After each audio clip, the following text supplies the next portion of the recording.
They said she was within 30 minutes of dying, so, you know, she's a little miracle, and we're lucky for all the medical team that she's with us today.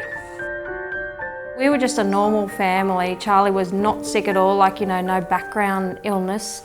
Now we know, like in Kingaroy, she had RSV. That's why she was so sick, which is just a respiratory infection.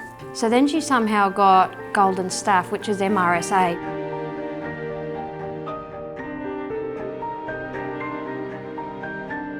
Not thinking it was much, we're going to be there for a couple of days. Still not knowing what was going on, but she had to have another life flight trip to Queensland Children's Hospital and put on life support.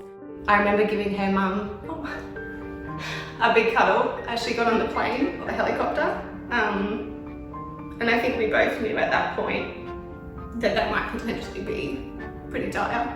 And I was just crying, and I was like, is she going to be okay? And he's like, I don't know. They spoke about ECMO. It was about another hour before she got out of surgery, so they put her straight on that life support. In Brisbane, she was obviously on her life support for her heart and lungs. She was on that for 2 weeks. You know, that would touch and go there for a little bit as well. There was a lot of hurdles that we had to face within that 3 weeks even.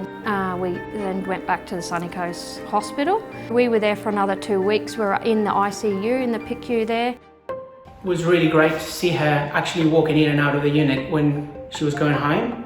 It's not something that we don't get to see very often in the ICU. We got out of hospital, I think it was April last year.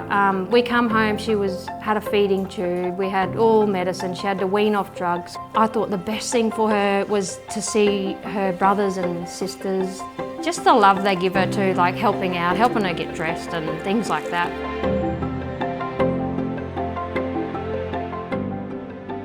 Something you don't think of when you know, moved out of a hospital bed because your baby girl's so sick. You're not thinking about, where am I going to sleep tonight? We live 3 hours away from any of the hospitals that she was at, and I wouldn't even know what we would have done. Straight away, you know, they organised for us to stay in this room. The volunteers they're so beautiful as well, they're very helpful.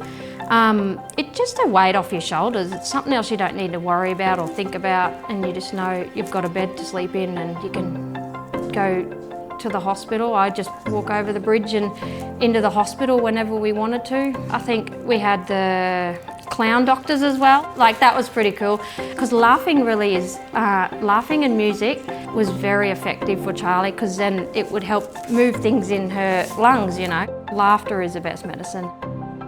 Watching her play, she's probably as normal as any other kid around the playground. Thank you, Wishlist. Thank you, Wishlist.